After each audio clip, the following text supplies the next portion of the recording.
Beau Is Afraid. I have not seen Hereditary. I have seen Midsummer. Writer-director Ari Aster has a very good reputation as an up-and-coming, talented young actor, as an auteur, if you will. And Beau Is Afraid.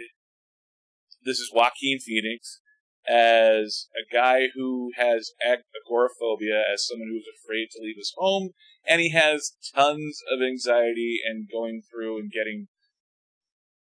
He has a therapist and all this stuff, and he has to go on a road trip to visit his mom.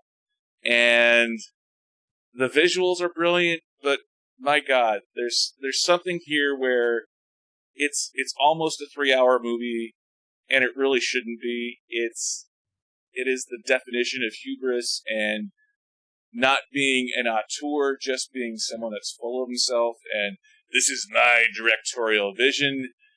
I really wish they could have done this as a streaming show, but I think part of the whole auteur thing is this is cinema.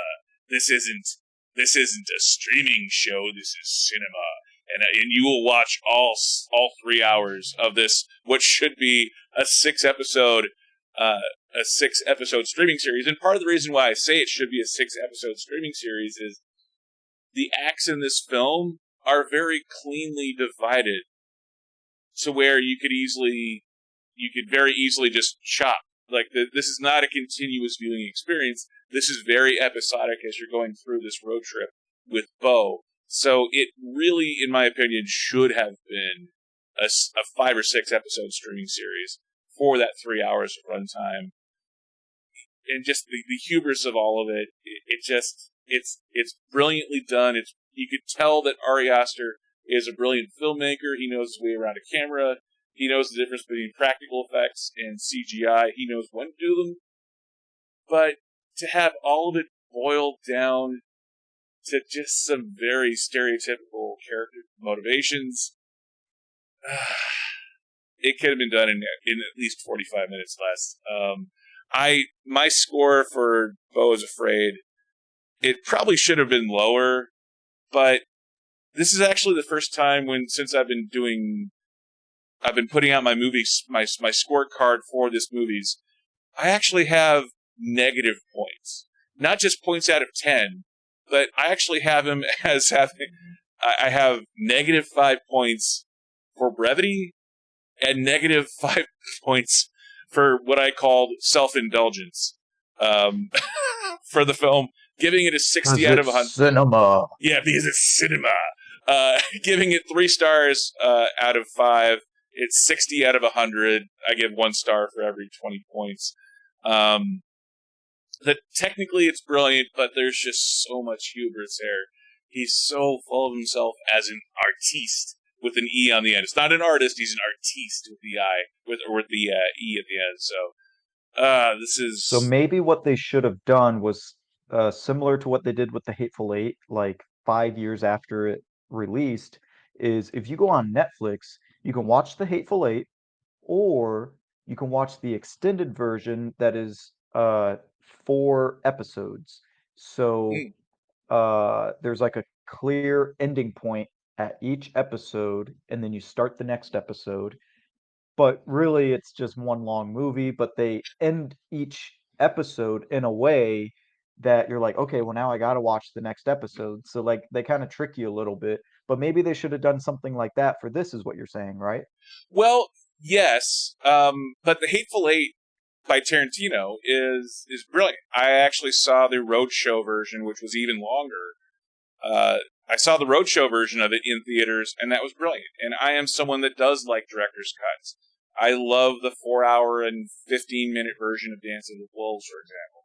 And while that's generally speaking too long for one sitting, in this case, a almost 3-hour, 2-hour, and 56-minute film, I felt as someone who loves extended cuts and director's cuts and deleted scenes and director's commentary, I was bored for a good 45 minutes of that film. So the fact that I was having too short of an attention span said loads. And you're right. Maybe the structure, if it would have been like, I think if we do get a Netflix version where it is 6 episodes, 6 half-hour episodes, the pacing would be great for that because it is very fast paced as far as the film goes. But yeah, I agree with you that if they did 4 episodes, if they did 6 episodes, I think it fits very neatly into that format. So yeah, that would definitely This be a is better this viewing is one I did experience. not see, and I don't know how the box office is about it, but one of the biggest things that turned me off, one was I didn't really get it. So it was that disconnect on top of the runtime. I saw the runtime and I was like, oh hell no. So like if I said that, like what is the general audience gonna think? Because like I mean, someone that loves movies was turned off by it. So someone like my mom would never go to see this. So I'm curious how well it did in the box office. Well, it did not get it got a bigger release than what I thought it would, but the headlines that I was seeing on Variety, it was one of those where the headlines were still trying to convince people to go see it in theaters, but most of the word of mouth, I think, from people like people like you and me, the true cinephiles out there that like indie films and like going to the theater and having the theatrical experience. Everyone that I've been talking with has been not as high on this film after seeing it, but obviously I don't represent the full cross section of people that saw this film. But I did. I was disappointed to say the least. And then when you find out when you go see this film and you see the first 2/3, and then you finally get to see the third act of the film or the final 2 acts of the film, and you find out it just comes down to these really bad cultural stereotypes. And like I didn't even know like there's a reference in there that's a pretty major spoiler for the film.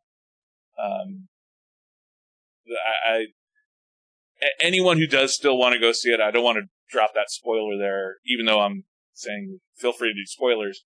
But I didn't even get the whole that it was a cultural stereotype thing, and I had to go ask someone afterwards, and they're like, "Oh yeah, that's the thing," but they don't really explain it in the script itself. So the fact that they're playing very heavily into cultural stereotypes, and not even ones that are well enough known out in the public, or at least for me to kind of pick up on as I'm watching the film, and I kind of had to ask some friends afterwards, like, "Is this a thing?" And they're like, "Yeah, so that's the thing." The fact that the whole thing, the overcomplication of it all, of the storytelling and the character development, it's like really, really, you're doing all these moving pieces, we're moving heaven and earth visually, and it all comes down to this.